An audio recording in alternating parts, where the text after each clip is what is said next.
Police, দুর্নীতি দমন commission, নির্বাচন ব্যবস্থা ও সংবিধান সংস্কার কমিশনের প্রধানরা আজ বুধবার অন্তর্বর্তী সরকারের প্রধান উপদেষ্টা ডক্টর মোহাম্মদ ইউনূসের কাছে প্রতিবেদন জমা দিতে যাচ্ছেন। আর জনপ্রশাসন ও বিচার বিভাগের জন্য সময় বাড়ানো হয়েছে আগামী ৩১শে জানুয়ারি পর্যন্ত। প্রধান উপদেষ্টার প্রেস সচিব শফিকুল আলম জানান, বুধবার সংস্কারের জন্য গঠিত 4টি কমিশন প্রধান তাদের নিজ নিজ কমিশনের প্রতিবেদন জমা দেবেন। এবার নির্বাচন ব্যবস্থা সংস্কার কমিশন সংসদে সংরক্ষিত নারী আসনে ভোট হবে সরাসরি। সংবিধান সংস্কার কমিশনের প্রস্তাব করেছে ক্ষমতার ভারসাম্যের। কমিশন প্রধান আলী রিয়াদ জানান, প্রধানমন্ত্রী দলের প্রধান হিসেবে দল চালান, সংসদের নেতা হিসেবে তিনি সংসদের উপর নিয়ন্ত্রণ রাখেন। একই ব্যক্তি প্রধানমন্ত্রী হলে তিনি যা বলবেন রাষ্ট্রপতিকে তা শুনতেই হবে, এর অন্যথার কোনো জায়গা নেই। সংবিধানের মধ্যেই ব্যক্তিতান্ত্রিক স্বৈরতন্ত্রের পথ রয়েছে বলেও মনে করেন তিনি।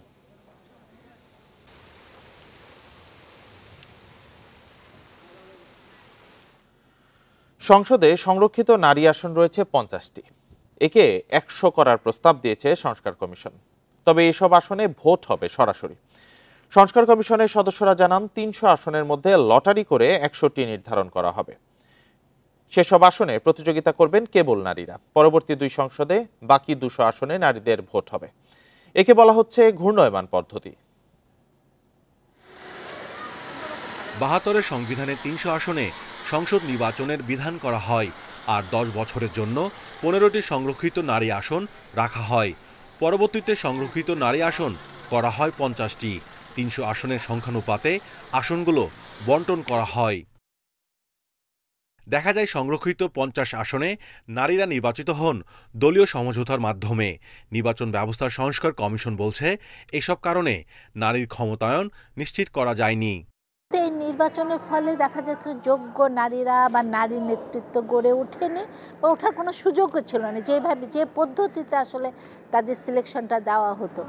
তারপরও সংরক্ষিত নারীদের জন্য 100 আসনের সুপারিশ করেছে সংস্কার কমিশন। পর্যায়ক্রমে 3 সংসদ নির্বাচনে 300 আসনে সংরক্ষিত নারীদের ভোট হবে।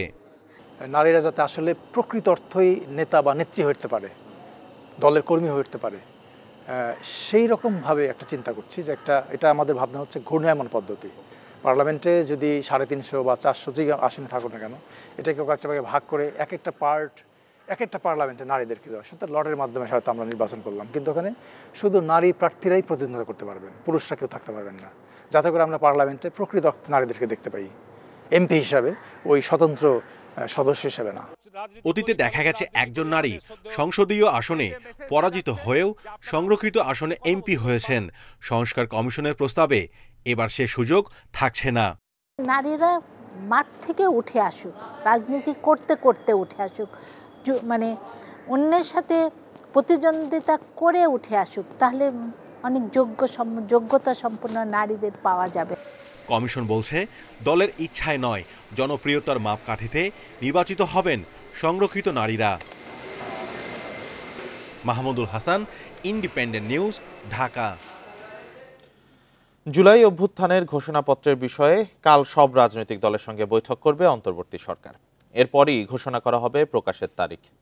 মঙ্গলবার সন্ধ্যায় রাজধানীর ফরেন সার্ভিস একাডেমিতে এসব কথা জানান উপদেষ্টা মাহফুজ আলম। এ ব্যাপারে বিএনপি, জামায়াত ইসলামী সহ বেশ কয়েকটি দলের মতামত নিয়েছে সরকার। বৃহস্পতিবার সব দলের সঙ্গে হবে বৈঠক। নেতাদের মতামতের ভিত্তিতে ঘোষণাপত্র দেয়া হবে বলেও জানান মাহফুজ আলম। উল্লেখ করেন, দলগুলো ঘোষণাপত্রের খসড়ার সঙ্গে একমত, তবে কিছু বিষয়ে তাদের দ্বিমত রয়েছে। সরকার এই ঘোষণাপত্র অনুসারে আইনি নথি তৈরি করবে। অন্তর্বর্তী সরকারের বৈধতার বিষয়টিও নিশ্চিত করবে। বৈষম্য বিরোধী ছাত্র আন্দোলন ও জাতীয় নাগরিক কমিটি গত 31শে ডিসেম্বর ঘোষণাপত্র প্রকাশ করতে চেয়েছিল, যা নিয়ে সে সময় রাজনৈতিক অঙ্গনে ব্যাপক আলোচনা হয়।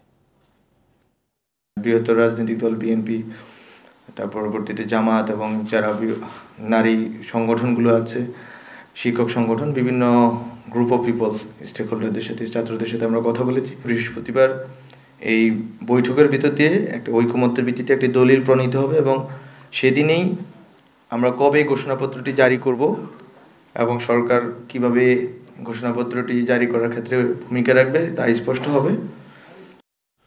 প্রধান উপদেষ্টার ঘোষিত সময়সূচি অনুযায়ী আগামী জাতীয় নির্বাচনের প্রস্তুতি চলছে বলে জানিয়েছেন নির্বাচন কমিশনের সিনিয়র সচিব আখতার আহমেদ। মঙ্গলবার আগারগাঁওয়ে কমিশন ভবনে ইউএনডিপি এর প্রতিনিধিদের সঙ্গে বৈঠক শেষে সাংবাদিকদের এই কথা জানান তিনি। এদিকে ইউএনডিপি জানিয়েছে আগামী ত্রয়োদশ জাতীয় সংসদ নির্বাচনে সহায়তা দিতে চায় তারা। 2025 সালের শেষ দিকে অথবা 2026 সালের প্রথমার্ধে দেশে ত্রয়োদশ জাতীয় সংসদ নির্বাচন অনুষ্ঠিত হতে পারে বলে জানান প্রধান উপদেষ্টা অধ্যাপক ডক্টর মোহাম্মদ ইউনূস। বাংলাদেশের জাতীয় নির্বাচনে সহায়তা করতে চায় ইউএনডিপি। সেই লক্ষ্যে মঙ্গলবার নির্বাচন কমিশনের সাথে বৈঠকে বসে সংস্থাটির প্রতিনিধি দল। বেলা 11টায় ইউএনডিপির 5 সদস্যের একটি প্রতিনিধি দল আসে নির্বাচন কমিশন ভবনে। নির্বাচনে তারা কী ধরনের সহায়তা দিতে চায় তা নিয়ে বৈঠকে আলোচনা হয়। বৈঠক শেষে ইউএনডিপি জানায় প্রযুক্তি ও দক্ষতা উন্নয়ন বিষয়ে সহযোগিতা করতে চায়। আমরা নির্বাচন কমিশনের সাথে সৌজন্য সাক্ষাতে এসেছি। আমাদের কাছে ভোটার তালিকা হালনাগাদ, নির্বাচনী ব্যবস্থাপনায় সক্ষমতা বৃদ্ধি, প্রশিক্ষণ ও প্রযুক্তিগত সহায়তা চেয়েছে ইসি। আমরা 10 দিনের মধ্যে কমিশনের সঙ্গে আবারও বসব এবং তখন কমিশনকে পরামর্শ দেব। ভোটের তারিখের বিষয়ে কমিশনের সঙ্গে আমাদের কোনো আলোচনা হয়নি। চলতি বছরের মাঝামাঝিতে সংসদ নির্বাচন অনুষ্ঠান সম্ভব। বিএনপি মহাসচিবের এমন মন্তব্যের বিষয়ে ইসি সচিব কোনো মন্তব্য করেননি। এই ব্যাপারে আমার কোনো মতামত দেওয়ার সুযোগ নেই। তার কারণ হচ্ছে যে বিষয় নিয়ে আমি জানি না, বা উনি যেটা বলেছেন আপনি জানেন, আপনি একটা বলতে পারবেন। আমাদের প্রস্তুতিটা হচ্ছে আমাদের যে প্রধান উপদেষ্টা মহোদয় যে উইন্ডোটা দিয়েছেন সেই উইন্ডো নিয়ে আমরা কাজ করছি। সচিব জানান ইউএনডিপির সাথে বৈঠকে অর্থনৈতিক সহায়তা বিষয়ে কোনো আলোচনা হয়নি। আমরা সহযোগিতা চেয়েছি, এখন সহযোগিতার শর্তটা কি হবে সেটা পরবর্তীতে দেখা যাবে। Mahmudul Hasan, Independent News, Dhaka. Zia orphanage trust মামলায় 10 বছরের সাজা থেকে বিএনপি চেয়ারপারসনের খালাস চেয়ে করা আপিলের রায় আজ। 4 দিনের শুনানি শেষে মঙ্গলবার এই দিন নির্ধারণ করেন প্রধান বিচারপতি সৈয়দ রেফাত আহমেদ। আইনজীবীদের প্রত্যাশা, রাজনৈতিক প্রতিহিংসার এই মামলা থেকে বেগম খালেদা জিয়া সহ অন্য আসামিরা বেকসুর খালাস পাবেন। বিএনপি চেয়ারপারসন বেগম খালেদা জিয়ার বিরুদ্ধে সবচেয়ে আলোচিত 2 মামলার একটি জিয়া অরফানেজ ট্রাস্ট মামলা। এই মামলায় হাইকোর্টের দেয়া 10 বছরের সাজা মাথায় নিয়ে 2 বছরের বেশি সময় জেলও খেটেছেন তিনি। অংশ নিতে পারেননি জাতীয় নির্বাচনে। বেগম জিয়া সহ সাজাপ্রাপ্ত 6 আসামির 3 জনের আপিল আবেদনের উপর 4 দিন ধরে শুনানি হয় প্রধান বিচারপতির নেতৃত্বে 5 বিচারপতির আপিল বেঞ্চে। শুনানিতে আইনজীবীরা বলেছেন, জিয়া অরফানেজ ট্রাস্টের কোনো টাকাই আত্মসাৎ হয়নি। কুয়েতের আমিরের পাঠানো পুরো 2 কোটি 10 লাখ টাকা ব্যাংকেই আছে। কেবল তৎকালীন প্রধানমন্ত্রীর ফান্ড থেকে টাকা ট্রাস্টের জন্য অন্য ফান্ডে ট্রান্সফার হয়েছে। এখানে বেগম খালেদা জিয়া প্রধানমন্ত্রী হিসেবে কোনো ধরনের অনিয়ম বা বিশ্বাসভঙ্গ করেননি। এফআইআরই সঠিক ছিল না। এফআইআরের মধ্যে এমন কিছু ত্রুটি ছিল যে জিনিসগুলো যদি আইনগতভাবে বিচার বিশ্লেষণ করা হতো তাহলে বেগম খালেদা জিয়া নিম্ন আদালত থেকেই খালাস পেতেন। আইনজীবীদের দাবি, কোনো অপরাধের প্রমাণ না পেয়ে কেবল অনুমান নির্ভর অভিযোগে খালেদা জিয়া সহ অন্য আসামিদের সাজা দেওয়া হয়। জিয়া পরিবারকে নির্বাচন ও রাজনীতি থেকে দূরে রাখতে এমন ফরমায়েশি রায় বলে দাবি আইনজীবীদের। জিয়া পরিবারকে ভিকটিম করার জন্য ম্যালিশিয়াসলি এই মামলাটা দায়ের করা হয়েছিল। মামলা দায়ের করা হয়েছিল আউট অফ পলিটিক্যাল গ্রাজ, ব্যক্তিগত জিঘাংসা, রাজনৈতিক প্রতিহিংসার কারণে মামলা দায়ের করা হয়েছিল। শেখ হাসিনা সরকার পতনের পরদিনই 6 আগস্ট বেগম খালেদা জিয়াকে 2 মামলার সাজা থেকে রাষ্ট্রপতি মওকুফ করলেও নিজেকে নির্দোষ প্রমাণ করতে আইনি লড়াইয়ে 3 বারের সাবেক প্রধানমন্ত্রী খালেদা জিয়া। Zahidul Bashar, Independent News, Dhaka. ছাগলকাণ্ডে আলোচিত এনবিআরের সাবেক সদস্য মতিউর রহমান ও তার স্ত্রীকে রাজধানী বসুন্ধরা থেকে গ্রেপ্তার করেছে গোয়েন্দা পুলিশ। জিএমপির মিডিয়া ও পাবলিক রিলেশনস বিভাগের ডিসি মোহাম্মদ তালেবুর রহমান গ্রেপ্তারের বিষয়টি নিশ্চিত করেছেন। তবে কোন মামলায় তাদের গ্রেপ্তার করা হয়েছে সে সম্পর্কে সুনির্দিষ্ট তথ্য জানায়নি পুলিশ। তাদের বিরুদ্ধে একাধিক মামলা রয়েছে। এর আগে মতিউর রহমান ও তার পরিবারের 137% জমি, বসুন্ধরার ফ্ল্যাট ও 19টি কোম্পানিতে প্রায় 4 কোটি টাকার শেয়ার জব্দ করে দুর্নীতি দমন কমিশন। মতিউর রহমান ও তার স্ত্রী সন্তানের বিদেশ যাত্রায়ও নিষেধাজ্ঞা দেয় আদালত। গত বছর কোরবানি ঈদের সময় মতিউর রহমানের ছেলে রাজধানীর সাদিক এগ্রো থেকে 15 লাখ টাকায় একটি ছাগল কেনার খবরে শুরু হয় আলোচনা সমালোচনা। এরপর গণমাধ্যমে উঠে আসে মতিউর রহমানের স্ত্রী, পরিবারের অঢেল সম্পদ ও অনিয়মের নানা তথ্য। এইচএসসি পাস অনেকে বনে গেছেন অফিসার। অভিজ্ঞতা শর্ত পূরণ না করে 2 ধাপ পদোন্নতি পেয়েছেন শ্রমিক লীগ নেতা। এদিকে অনিয়মের প্রমাণ মিললে ব্যবস্থা নেওয়ার কথা বলছেন স্থানীয় সরকার উপদেষ্টা। মোহাম্মদ আলী ডিএনসিসির 3য় শ্রেণীর কর্মচারী। গেল 19 ডিসেম্বর থেকে কাজ করছেন 1ম শ্রেণীর উপকর কর্মকর্তা হিসেবে। এ পদের জন্য যোগ্যতা স্নাতক ডিগ্রি, অথচ মোহাম্মদ আলী এইচএসসি পাস। অভিযোগ রয়েছে যোগ্য অন্তত 5 জনকে বাদ দিয়ে তাকে বসানো হয়েছে কর্মকর্তার চেয়ারে। যদিও তার দাবি দারুল ইহসান বিশ্ববিদ্যালয় থেকে স্নাতক করেছেন, কিন্তু জানা নেই পড়াশোনার বিষয় সম্পর্কে। আপনার শিক্ষাগত যোগ্যতা অনার্স। অনার্স এলএলবিটা হচ্ছে গিয়া ওই যে আপনার আইনের যে ফুল ফর্মটা কি? এলএলবি মানে কি, মানে পুরোটার মানে কি? এলবিটা হচ্ছে গিয়া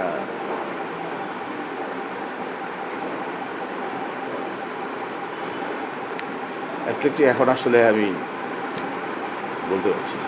আরেক কর্মচারী আব্দুল খালেক মজুমদারের চাকরি শুরু হয় ডিসইনফেকশন পরিদর্শক হিসেবে। পরে 3য় শ্রেণীর ব্যক্তিগত সহকারী পদে চাকরি স্থায়ী হয়। তবে উত্তর সিটির শ্রমিক লীগের এই নেতা এখন সহকারী সচিব, সামলাচ্ছেন উপকর কর্মকর্তার দায়িত্ব। অভিযোগ রয়েছে কর্মকর্তা কর্মচারীদের পদোন্নতি আর দপ্তর বন্টনেও হাত আছে তার। শ্রমিক লীগে থাকা একজন লোক 5 আগস্টের পরে এতগুলো পদোন্নতি। আপনি যেহেতু পদোন্নতি দেওয়ার মালিক হচ্ছে কর্তৃপক্ষের সাথে কথা বলতে পারেন, আমি এই ব্যাপারে আসলে কথা বলতে পারবো না। কিন্তু আপনার পদ পদবি তো কর্তৃপক্ষ জানে না। সবই জানে, এখানে তো হাইট কিছু নেই। আমরা যদি কোনো দ্বারা চাকরি করি এখানে হাইট কিছু নেই, সবাই জানে। আপনি কর্তৃপক্ষের সাথে কথা বলেন ভাই। তবে ডিএনসিসির শীর্ষ কর্তারাই বলছেন অতিরিক্ত দায়িত্বের ক্ষেত্রেও জ্যেষ্ঠতা আর শিক্ষাগত যোগ্যতা লঙ্ঘনের সুযোগ নেই। একটা তালিকা করি আমরা, গ্রেডেশন তালিকা। সেই গ্রেডেশন তালিকাতে অবশ্যই এই প্রথমেই যে বিষয়টা দেখা হয় সেটা হলো শিক্ষাগত যোগ্যতা, তারপরে হলো ওই পদে তার কাজের ডিউরেশন। কোনোভাবে ইন্টারমিডিয়েট পাস উপকর কর্মকর্তা হওয়ার সুযোগ নেই। অনিয়মের প্রমাণ পেলে ব্যবস্থা নেওয়ার কথা জানিয়েছেন স্থানীয় সরকার উপদেষ্টা। অনিয়মগুলো হচ্ছে বা বিভিন্ন অভিযোগ আছে, সেগুলোর সমাধান হবে এবং আপনাদের কাছে সুনির্দিষ্ট তথ্য প্রমাণ সহকারে যদি কোনো অভিযোগ থাকে সেটা আমাদেরকে জানাবেন, মন্ত্রণালয়ের পক্ষ থেকে আমরা যথাযথ ব্যবস্থা নেব। ঢাকা উত্তর সিটি কর্পোরেশনে পদোন্নতি, বদলি ও অতিরিক্ত দায়িত্ব বন্টনে একটি চক্র কাজ করছে বলে অভিযোগ রয়েছে। Adilur Rahman, independent News, Dhaka. চট্টগ্রামে 10 ট্রাক অস্ত্র আইনের মামলা থেকেও এবার খালাস পেলেন সাবেক স্বরাষ্ট্র প্রতিমন্ত্রী লুৎফুজ্জামান বাবর সহ 5 জন। 17 বছরের কারাবাস শেষে এখন কেবল তার মুক্তির অপেক্ষায় স্বজনরা। মঙ্গলবার হাইকোর্টের দেয়া রায়ে উলফার সামরিক কমান্ডার পরেশ বড়ুয়া সহ 5 জনের যাবজ্জীবন সাজা থেকে কমিয়ে বিভিন্ন মেয়াদে দণ্ড দেওয়া হয়েছে। সাবেক স্বরাষ্ট্র প্রতিমন্ত্রী লুৎফুজ্জামান বাবরের এলাকা নেত্রকোনা থেকে আসা বিএনপির নেতাকর্মী ও স্বজনদের পদচারণা আর স্লোগানে মুখর হাইকোর্ট চত্বর। 17 বছর ধরে জেলে থাকা তাদের নেতা 10 ট্রাক অস্ত্রের দ্বিতীয় মামলা থেকেও খালাস পেয়েছেন। এই খবরে বাঁধভাঙা উল্লাস। এখন কেবল অপেক্ষা কখন হাইকোর্টের লিখিত রায় কেরানীগঞ্জ কারাগারে পৌঁছাবে, কখন বের হবেন লুৎফুজ্জামান বাবর। কারাগার থেকে এটা আমরা বলতে পারি না। আমার মনে হয় সারা বাংলাদেশের মানুষ চলে আসবে, দল বল নির্বিশেষে।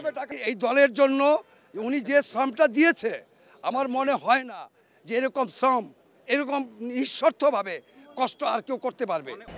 2004 সালের এপ্রিলে চট্টগ্রামে 10 ট্রাক অস্ত্র আটকের ঘটনায় 2টি মামলা হয়।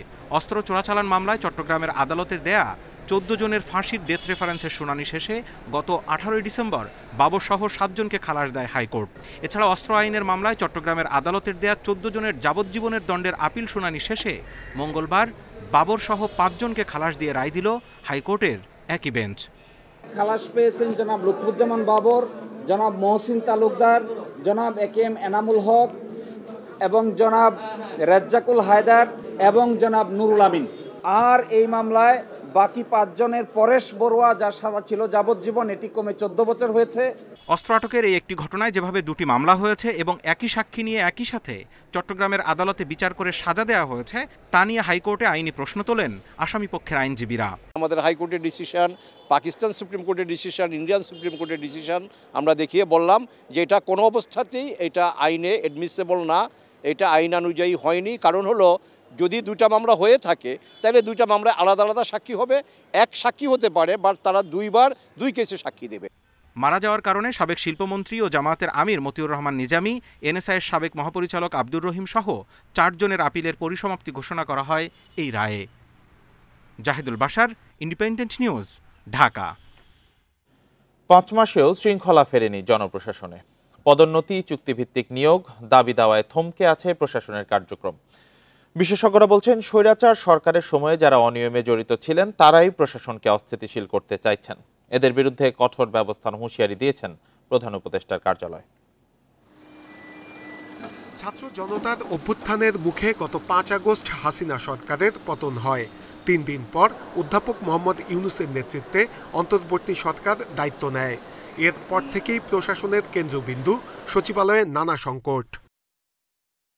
বিভিন্ন দাবি দাওয়া নিয়ে সচিবালয়ের ভেতর বাইরে সমাবেশ, বিক্ষোভ অনেকটাই নিয়মিত হয়ে দাঁড়িয়েছে। এর মধ্যে সংস্কার কমিশনের সুপারিশকে কেন্দ্র করে পরিস্থিতি আরও ঘোলাটে হয়।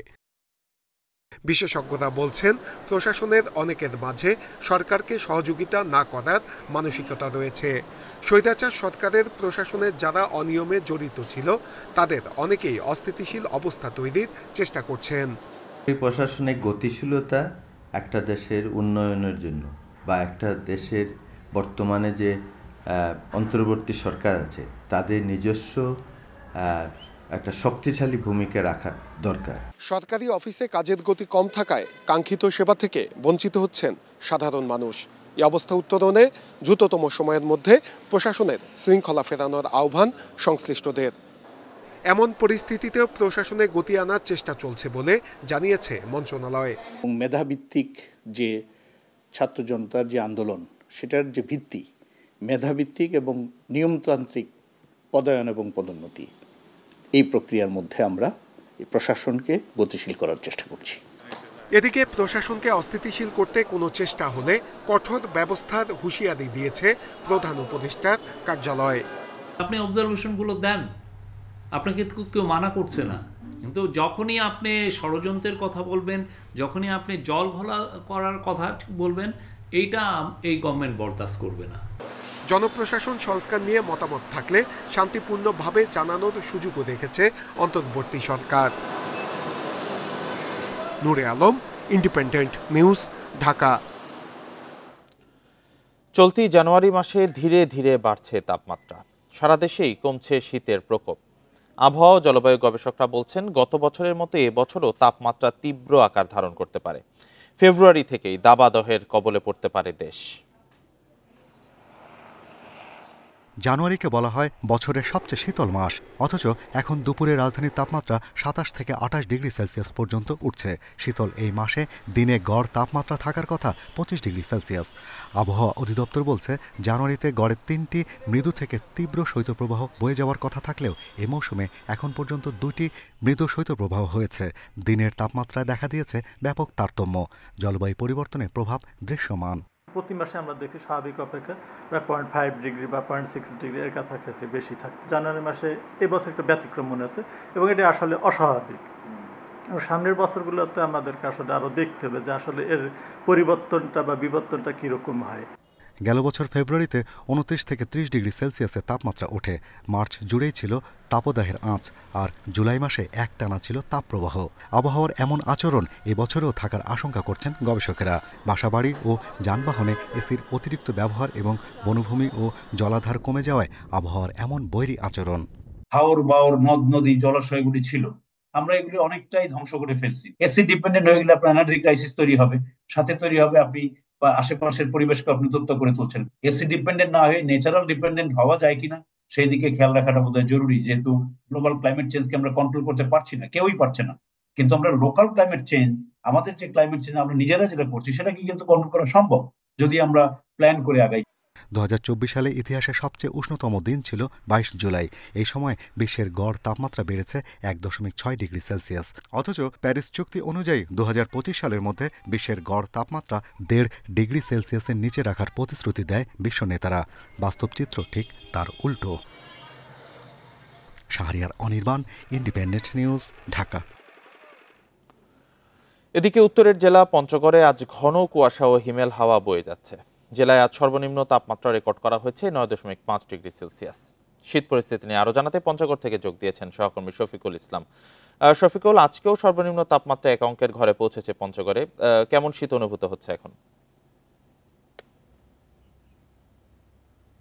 জি, উত্তরের এই শীতপ্রবণ এলাকা হিসেবে পরিচিত পঞ্চগড় কিন্তু আমরা বরাবরই দেখি দেশের অন্যান্য এলাকার তুলনায় কিন্তু পঞ্চগড়ে বেশি শীত অনুভূত হয়। আমরা দেখেছি যে তাপমাত্রা 10-এর উপরে উঠেছিল গত কয়েকদিন পর, কিন্তু গতকালকে এবং আজকে সর্বনিম্ন তাপমাত্রা 10-এর নিচে, অর্থাৎ আবহাওয়া অফিসের তথ্য অনুযায়ী এখন কিন্তু পঞ্চগড়ে মৃদু শৈত্যপ্রবাহ বয়ে চলেছে। আমি যদি আপনাকে আজকের অবস্থা দেখাতে চাই একটু, তাহলে আপনি বুঝতে পারবেন যে পঞ্চগড়ে কিন্তু ঘন কুয়াশা গোটা এলাকায় ঢেকে রয়েছে। এটি আসলে গতকালকে বিকেল থেকেই শুরু হয়ে গিয়েছিল।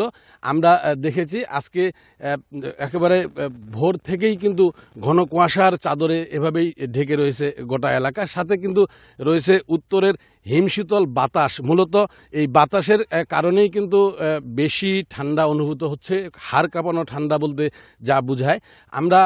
আমি বিশেষ করে পঞ্চগড়ের তেঁতুলিয়া উপজেলার যিনি আবহাওয়া কর্মকর্তা রয়েছেন, ভারপ্রাপ্ত কর্মকর্তা জিতেন্দ্রনাথ রায়, তার সাথে আমি কথা বলেছি। তিনি বলেছেন যে এই সময় আসলে মৃদু থেকে মাঝারি শৈত্যপ্রবাহ বয়ে যাওয়ার কথা। সেই হিসেবে কিন্তু এখন পর্যন্ত একবার মাঝারি পর্যায়ে শৈত্যপ্রবাহ ছিল গতকালকে এবং আজকে টানা 2 দিন ধরে মৃদু শৈত্যপ্রবাহ চলছে। আমরা এর প্রভাবে আসলে দেখছি যে প্রতিদিন বিকেলের পর থেকে ঘন কুয়াশা এবং উত্তরের হিমশীতল বাতাসে হাড় কাঁপানো শীত অনুভূত হয়। পরদিন সকাল পর্যন্ত কিন্তু সূর্যের মুখ দেখা যায়। আজকে এর ব্যতিক্রম। আমরা জানি যে পঞ্চগড়ে এবং আমাদের এই এলাকায় কথিত রয়েছে যে মাঘের শীতে বাঘ কাঁপে। আমরা কিন্তু আজকে মাঘের প্রথম দিন, সেই অনুযায়ী কিন্তু সেই রকম কুয়াশা আমরা দেখতে পাচ্ছি। এই কুয়াশার কারণে আসলে যারা সকালে কাজে যোগ দেয়, যারা ছিন্নমূল মানুষ, খেটে খাওয়া মানুষ, এদের কিন্তু আমরা সীমাহীন দুর্ভোগ দেখতে পাচ্ছি। এর বাইরে কিন্তু আপনি জানেন যে পঞ্চগড়ে আমাদের প্রায় 20,000-এর মতো পাথর এবং বালু শ্রমিক রয়েছে। তারা কিন্তু প্রতিদিন নদীতে হাঁটু জলে নেমে তারা পাথর সংগ্রহ করে। এই তাদের সীমাহীন দুর্ভোগ। এর বাইরে যারা কৃষি শ্রমিক, রিক্সা ভ্যান চালক, ইজি বাইক চালক, তাদেরও কিন্তু আমরা দুর্ভোগ দেখতে পাচ্ছি। এই ছিল শীত পরিস্থিতি নিয়ে পঞ্চগড় থেকে সর্বশেষ। পঞ্চগড় থেকে শীত পরিস্থিতি নিয়ে জানাচ্ছিলেন সহকর্মী শফিকুল ইসলাম। নানা জটিলতায় এখনো শেষ হয়নি চট্টগ্রাম মেডিকেল কলেজ হাসপাতালের পূর্ণাঙ্গ ক্যান্সার ইউনিট স্থাপন। রোগীর চাপ বাড়লেও সবাইকে দেয়া যাচ্ছে না কাঙ্ক্ষিত সেবা। এই অবস্থায় ভোগান্তিতে পড়েছে ক্যান্সার আক্রান্ত রোগীরা। নির্মাতা প্রতিষ্ঠানের দাবি আগামী জুনের মধ্যেই বুঝিয়ে দেওয়া হবে ইউনিটটি। তবে কাজের গতি নিয়ে সন্দিহান হাসপাতাল কর্তৃপক্ষ। চিকিৎসা নিতে আসা চট্টগ্রাম মেডিকেল কলেজ হাসপাতালের রেডিওথেরাপি বিভাগ থেকে প্রতিদিনই ফিরে যেতে হয় অনেক রোগীকে। এমন বাস্তবতায় 180 শয্যার ক্যান্সার ইউনিট স্থাপনের উদ্যোগ নেয় সরকার। অনুমোদনের পর তা বাস্তবায়নের দায়িত্ব পায় গণপূর্ত বিভাগ। ব্যয় ধরা হয় 2,388 কোটি 30 লাখ টাকা। 2019 সালের জুলাই থেকে 2022 সালের জুনের মধ্যে কাজ শেষ করার কথা থাকলেও নানা জটিলতায় কাজ শুরু হয় 2021 সালের জুনে। চলতি জুনেই তা শেষ করার দাবি সংশ্লিষ্ট দপ্তরের। প্রজেক্টটা 2019 সাল থেকে 2022 সাল পর্যন্ত ছিল, কিন্তু সব কিছু বুঝে পেয়ে আমরা ওয়ার্ক অর্ডার দিয়েছি আসলে 2021 সালের জুন মাসে। তো সেই কারণে এটা প্রজেক্টের মেয়াদ আসলে আমাদের কিছুটা বৃদ্ধি করা লাগছে। আমরা 2025 জুন পর্যন্ত কাজটা হবে এই হিসাবে এগিয়ে যাচ্ছি।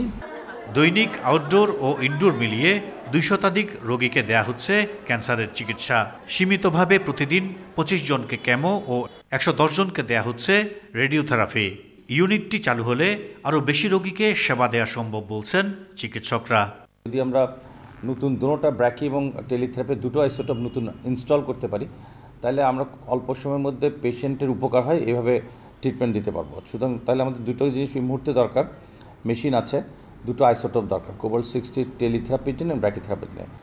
আগামী জুনে ইউনিটটি বুঝিয়ে দেওয়ার কথা থাকলেও এখনও বাকি অনেক কাজ, ফলে তা চালু নিয়ে সন্দিহান হাসপাতাল কর্তৃপক্ষ। প্রকল্পের মেয়াদ প্রথমে ধরা হয়েছিল 3 বছর এবং এটা পর্যায়ক্রমে ওরা আস্তে আস্তে বাড়াচ্ছে। এখন এটা বলা হয়েছে 2025 জুন পর্যন্ত। আমার মনে হয় না এটা 2025 জুন পর্যন্ত এটা হবে। এটা আরও 6 মাস আর আরও 1 বছর লাগার সম্ভাবনা রয়েছে। 17 তলা ভবনের 2য় থেকে 7ম তলা পর্যন্ত নির্ধারিত রাখা হয়েছে 180 শয্যার ক্যান্সার ইউনিটের জন্য। Ahsan Riton, Independent News, Chattogram. এ নিয়ে আরো জানাতে চট্টগ্রাম থেকে যুক্ত হয়েছেন সহকর্মী আহসান রিটন। রিটন, যে গতিতে কাজ আগাচ্ছে তাতে ক্যান্সার ইউনিটটি কাঙ্ক্ষিত সময়ে স্থাপন করা সম্ভব হবে কিনা, আর বর্তমানে আসলে চিকিৎসা সেবা কেমন চলছে?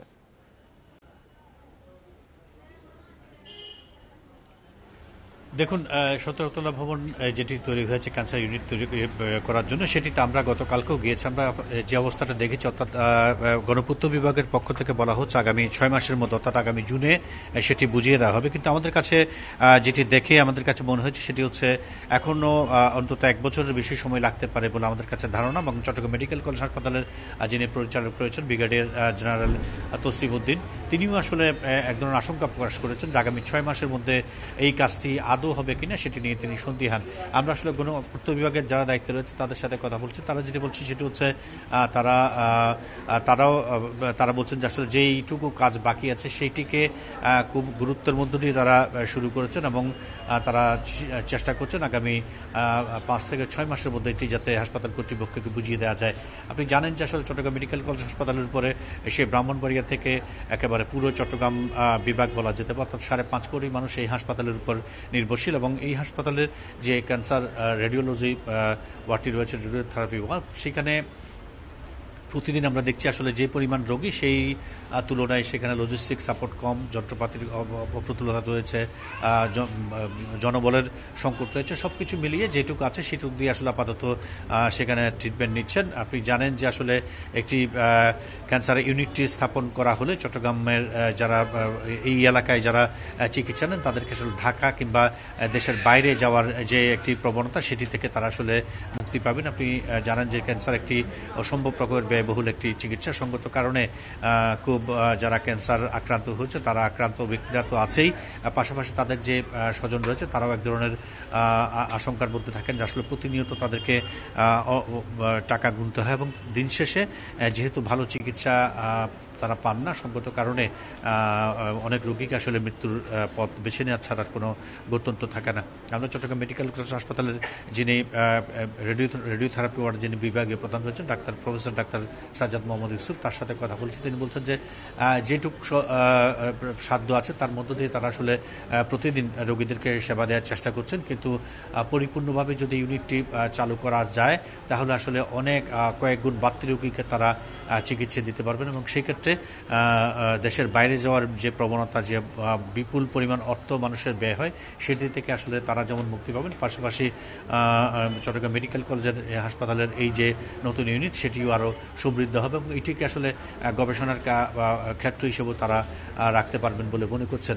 আমরা এটি নিয়ে যারা সাধারণ রোগী রয়েছেন তাদের সাথে কথা বলছি। তাদের মধ্যে আসলে এক ধরনের আতঙ্ক সবসময় কাজ করে, কারণ যেই ওয়ার্ডে এই মুহূর্তে তারা চিকিৎসা নিয়ে থাকেন সেটি আসলে কোনোভাবেই আসলে পর্যাপ্ত নয়। ফলে তাদেরকে আসলে চট্টগ্রামের বাইরে, ঢাকা কিংবা দেশের বাইরেও তাদেরকে যেতে হয়। কিন্তু যাদের আর্থিক সমর্থন নেই তারা আসলে ধুকে ধুকে মরা ছাড়া আর কোনো গত্যন্তর থাকে না। ফলে তারাও চান খুব দ্রুত সময়ের মধ্যে নতুন ইউনিটটি চালু হোক। এ হচ্ছে চট্টগ্রাম ক্যান্সার ইউনিট নিয়ে আমার কাছে এখন পর্যন্ত সর্বশেষ। চট্টগ্রাম থেকে জানাচ্ছিলেন সহকর্মী আহসান রিটন। শেরপুরে মানুষ ও হাতির দ্বন্দ্ব দীর্ঘদিনের। এই দ্বন্দ্ব বন্ধে 2.25 কোটি টাকার সোলার ফেন্সিং প্রকল্প বাস্তবায়ন করা হলেও বন বিভাগের অনিয়ম ও লুটপাটে ধ্বংসের পথে প্রকল্পের বিভিন্ন অবকাঠামো। শেরপুরের শ্রীবর্দী, ঝিনাইগাতি ও নালিতাবাড়ী উপজেলার বিশাল গারো পাহাড়ের এলাকা জুড়েই আদিকাল থেকেই হাতির বিচরণ। কালের বিবর্তনে হাতি চলাচলের জায়গায় গড়ে ওঠে মানব বসতি। স্বভাবগত কারণে আগের চেনা রাস্তা খুঁজতে এবং খাবারের সন্ধানে হাতিগুলো চলে আসছে লোকালয়ে। আর এখান থেকেই শুরু মানুষ হাতির দ্বন্দ্ব। মানুষ আর হাতির এই দ্বন্দ্বে গত 10 বছরে 35 জন মানুষের সাথে 30টি হাতিও মারা গেছে। ক্ষতি হয়েছে বসতবাড়ি, ফসলের ক্ষেত ও গাছপালার। লোকালয়ে হাতি প্রবেশ বন্ধে 2017 সালে 1,25,00,000 টাকা ব্যয়ে 11 কিলোমিটার এবং পরের বছর 90 লাখ টাকা ব্যয়ে 10 কিলোমিটার সোলার ফেন্সিং স্থাপন করে বন বিভাগ। নিম্নমানের কাজ ও রক্ষণাবেক্ষণের অভাবে প্রকল্পে এখন দৃশ্যমান কয়েকটি খুঁটি ও ছেঁড়া জিআই তার। বন বিভাগের কর্মকর্তাদের বিরুদ্ধে কোটি টাকা লোপাটের অভিযোগ স্থানীয়দের। সরকারে টাকা দিছে, যা দেয়ার দিছে, কাজ ঠিকভাবে করার জন্য দিছে, কিন্তু তারা মাইরা নিয়ে গেছে, কাজটা ঠিকভাবে করেনি। যে টাকা বাজেট ছিল সেই টাকার কাজ করে নাই, না করার কারণে সোলার ফেন্সির তার খুব দ্রুত নষ্ট হয়ে গেছে, যেটা আমাদের কোনো কাজে আসেনি। মানে যারা ফরেস্টার ডিপার্টমেন্টরা ডিফু রেঞ্জাররা আত্মসাৎ করে এই অবস্থা ফেন্সিংটার বুকাস দিয়া 3 লক্ষ 4 লক্ষ করে মাইর দিয়ে খেলো। রক্ষণাবেক্ষণের অভাবে বন্ধ হবার পথে প্রকল্পটি, জানালেন সংশ্লিষ্ট কর্মকর্তা। এটা যে সময় তৈরি করা হয়েছিল তখন তো আমি ছিলাম না, তখন কিভাবে হয়েছিল, কেমন হয়েছিল এটা আমার ব্যক্তিগতভাবে আমি জানি না, কিন্তু মনে হয় যে মোটামুটি ওই প্রকল্প এটা তো টেন্ডারের মাধ্যমে হয়েছে, আমাদের কোনো এখতিয়ার নাই, আমাদের একমাত্র এখতিয়ার দেখাশোনার দায়িত্ব। প্রকল্প বাস্তবায়নের দায়িত্বে থাকা তৎকালীন রেঞ্জ কর্মকর্তা রবিউল ইসলাম 5 আগস্টের পর থেকে পলাতক বলে জানায় বন বিভাগ। Independent news. বিগত কয়েক মাস ধরে ফুটপাত দখল ও চাঁদাবাজির পরিমাণ বেড়েছে বরিশাল শহরে। বিভিন্ন সময় প্রশাসন নানা রকম উদ্যোগ নিলেও তা কাজে আসেনি। ফুটপাত দখলের কারণে শহরে যানজট সৃষ্টির পাশাপাশি চলাচলে তৈরি হচ্ছে সমস্যা। এ বিষয়ে আরো জানাতে বরিশাল থেকে যুক্ত হয়েছেন সহকর্মী আলামিন। আলামিন, ফুটপাত দখল ও চাঁদাবাজি তো বেড়েই চলেছে, অনেকটা প্রকাশ্যেই হচ্ছে, তো সেক্ষেত্রে কি কি সংকট হচ্ছে, কি কি সমস্যার সম্মুখীন হচ্ছে এলাকাবাসী, এবং এটা সমাধানে কি আদৌ কোনো উদ্যোগ নিচ্ছে, কোনো কার্যকরী উদ্যোগ কি নিচ্ছে কর্তৃপক্ষ?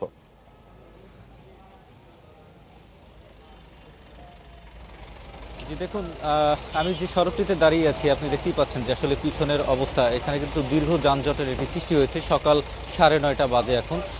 এই রকমের কিন্তু আসলে সড়কের উপরে দোকানপাট বসানোর কারণে কিন্তু প্রতিনিয়তই এভাবে যানজটের সৃষ্টি হচ্ছে। ভ্যানে করে কিন্তু আসলে মালামাল বিক্রি করা হচ্ছে, রাস্তার উপরে কিন্তু বাজার উঠে এসেছে, যার ফলে কিন্তু দুর্ঘটনাও ঘটছে।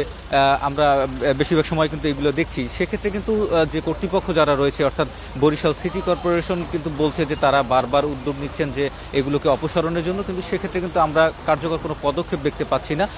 আমি এই মুহূর্তে যে সড়কটিতে রয়েছে এটি কিন্তু বিআইডব্লিউটি এর অধীনে একটি সড়ক, কিন্তু এই সড়কটিতে দেখা যায় প্রতিনিয়ত কিন্তু যে বাজারের যে ব্যবসায়ীরা রয়েছেন তারা কিন্তু স্থায়ীভাবে যে বাজারগুলো রয়েছে সেখানেও বসছেন, এর পাশাপাশি সড়কের উপরে বাজার বসাচ্ছেন, যার ফলে কিন্তু আসলে দীর্ঘ যানজটের সৃষ্টি হচ্ছে এবং সাধারণ মানুষের চলাফেরায় কিন্তু ক্ষতিগ্রস্ত হচ্ছে। মানুষ কিন্তু চলাচল করতে পারছেন, অর্থাৎ মানুষ যেখান থেকে চলাচল করবে সেই সড়কটি কিন্তু আটকে দেওয়া হয়েছে, যার ফলে কিন্তু সাধারণ মানুষ যারা কর্মজীবী রয়েছে অফিস আদালতে যাচ্ছেন তারা কিন্তু আসলে দুর্ভোগে পড়ছেন। এর পাশাপাশি যদি শহরের কথা বলি, বরিশাল নগরীর ভিতরে যে সড়কগুলো রয়েছে প্রত্যেকটি সড়কের কিন্তু একই অবস্থা আমরা দেখছি, অর্থাৎ দিনের বেলা শুধুমাত্র কাকুলির মোড় থেকে জেলখানার মোড় পর্যন্ত যে সড়কটি রয়েছে সেখানে কিন্তু ফুটপাত যাতে দখল করতে না পারে সেক্ষেত্রে কিন্তু ট্রাফিক পুলিশ কিন্তু ব্যবস্থা নিচ্ছে। এর পাশাপাশি যে অন্য শাখা সড়কগুলো রয়েছে সেই সড়কগুলো কিন্তু একেবারেই দখলের মধ্যে চলে যায় এবং সকাল হওয়ার সাথে সাথে অর্থাৎ 10টা বাজার সাথে সাথে কিন্তু আমরা দেখি যে বিভিন্নভাবে কিন্তু যে মার্কেটগুলো রয়েছে সেখানে কিন্তু ভ্যান গাড়িতে করে কিন্তু আসলে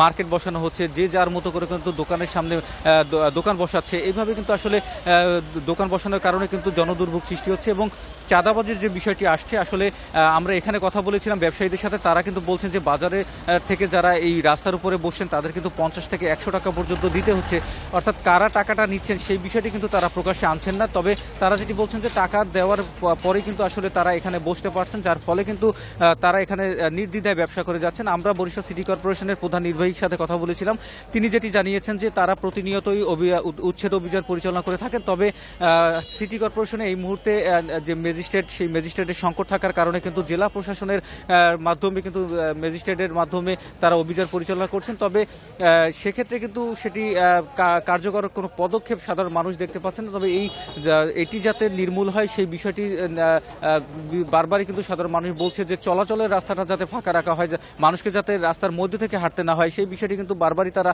আবেদন করে আসছেন। তবে এই উচ্ছেদ অভিযান যদি জোরালোভাবে করা যায় সেক্ষেত্রে হয়তোবা এই সড়কগুলো আসলে দখলমুক্ত হবে এবং এর পাশাপাশি যে অন্য যে বাজারগুলো রয়েছে, আমরা দেখেছি যে বরিশাল নগরীর সিএমবি রোড রয়েছে, সেখানে কিন্তু চৌমাথা একটি বাজার রয়েছে, সেখানে আমরা দেখেছি সড়কের উপরে আসলে বাজার উঠে এসেছে এবং যেহেতু সেটি একটি মহাসড়ক, সেই মহাসড়কের পাশে কিন্তু বাজার থাকায় সাধারণ মানুষের কিন্তু চলাচল করতে সমস্যা হচ্ছে। তো এই বিষয়গুলো নিরসনের উদ্যোগ নেওয়াটা জরুরি বলে মনে করেন এখানকার যারা সাধারণ মানুষ রয়েছেন, যারা পথচারী রয়েছেন তারা। তো আমার কাছে এই ছিল বরিশাল থেকে। ফুটপাত দখল ও চাঁদাবাজি নিয়ে বরিশাল থেকে জানাচ্ছিলেন সহকর্মী আলামিন। নারিকেল জিঞ্জিরা হিসেবে পরিচিত দেশের প্রবাল দ্বীপ সেন্ট মার্টিনে গত 2 বছর ধরে গাছে নারিকেল নেই। গাছের পাতায় অজানা সাদা পাউডার সদৃশ জীবাণু আক্রমণে শূন্যের কোটায় নেমে এসেছে ফলন। মারা যাচ্ছে অনেক গাছও। এতে বন্ধ হবার পথে বাসিন্দাদের অন্যতম আয়ের উৎস। সেন্ট মার্টিন দ্বীপে 2 যুগের বেশি সময় ধরে ডাব বিক্রি করছেন আব্দুল জব্বার। এক সময় দিনে 5 শতাধিক ডাব বিক্রি করতেন তিনি। তবে ডাবের সংকটে কমে গেছে বেচা বিক্রি। শতাধিক ডাব বিক্রেতা ব্যবসা ছেড়ে বেছে নিয়েছেন অন্য পেশা। ডাব নষ্ট হয়ে যায়, এর জন্য আগের তো 50টা 60টা, এখন গাছের বেড়া হয়ে শেষ। সাদা পাউডার সদৃশ্য এক ধরনের জীবাণু আক্রমণ করেছে নারিকেল গাছের পাতায়, যা ধীরে ধীরে ছড়িয়ে পড়েছে প্রবাল দ্বীপের এক গাছ থেকে আরেক গাছে। ফলে গাছগুলো হয়ে পড়েছে রোগাক্রান্ত, মারা গেছে অনেক গাছও। আবহাওয়ার পরিবর্তনের কারণে গাছে, নারিকেল গাছে কিংবা অন্যান্য গাছে যে ফল দেয়, সেসব গাছে হয়তো একটা রোগে আক্রান্ত হয়েছে। গাছের উপর একটা পোকা আসছিল, ওই পোকা গাছের মাথা থেকে শুরু করে যেখান থেকে ডাবগুলো বের হবে সেগুলো খেয়ে ফেলার কারণে এই ডাবগুলো হচ্ছে না। নারিকেল গাছের পাতা সাদা হওয়ার কারণ এখনো নির্ণয় করতে না পারলেও ফলন না হওয়ায় কয়েকটি কারণ চিহ্নিত করেছেন কৃষি সম্প্রসারণ অধিদপ্তর। কোন উপাদানটার বেশি ঘাটতি হয়েছে যার করে হঠাৎ করে বন্ধ হয়েছে, যদি আমরা মাটি টেস্ট করতে পারি এবং আইডেন্টিফাই করা সম্ভব। তো আমার প্রাথমিকভাবে মনে হচ্ছে যে নারকেল গাছে হচ্ছে পটাশ সারের প্রচুর প্রয়োজন হয়। তা এমন হতে পারে যে ওই এলাকায় পটাশ সারের কোনো ঘাটতি থাকতে পারে। কক্সবাজার জেলায় 688 হেক্টর জমিতে নারিকেল গাছের বাগান রয়েছে। এসব বাগান থেকে বছরে 12,921 মেট্রিক টন নারিকেল পাওয়া যায়। তৌফিকুল ইসলাম, ইন্ডিপেন্ডেন্ট নিউজ, কক্সবাজার। মাত্র 4 বছরে বিশ্ব ঐতিহ্য টাঙ্গুয়ার হাওরে পরিযায়ী পাখির সংখ্যা অর্ধেকে নেমে এসেছে। ফাঁদ পেতেও দেশীয় যন্ত্র দিয়ে অবাধে শিকার করায় প্রতি বছর কমছে পাখির আনাগোনা। স্থানীয়রা বলছেন শীত মৌসুমে তৎপরতা বেড়ে যায় শিকারীদের। শীত এলেই সাইবেরিয়া, মঙ্গোলিয়া, চীন সহ বিভিন্ন দেশ থেকে পরিযায়ী পাখি আসে টাঙ্গুয়ার হাওরে। তবে দিন দিন আশঙ্কাজনক হারে কমছে হাওরে পাখির আনাগোনা। শিকারীদের দৌরাত্বের কারণে পাখি কমছে এলাকায়। হাওরে ফাঁদ পেতে ও দেশীয় যন্ত্র দিয়ে অবাধে শিকার করা হচ্ছে পাখি। এমনকি পাখি শিকারের ভিডিও ছড়িয়ে দেওয়া হচ্ছে সামাজিক মাধ্যমেও। অসাধু কিছু পাখি শিকারী আছে, তারা রাতের আধারে পাওয়ারি টর্চ লাইট দিয়ে, স্থানীয় ভাষা কয় কুসা দিয়ে পাখিগুলো মারে। আগে যে এগুলো পাখি আসতো, এগুলো কোনো পাখি আসে না আমাদের হাওরে। বাংলাদেশ বার্ডস ক্লাবের তথ্য বলছে 2020 সালে পাখির সংখ্যা ছিল 51,000, 2021-এ দাঁড়ায় 27,000-এ, 2023 ও 24 সালে 50,000 পাখি মিলেছে এখানে।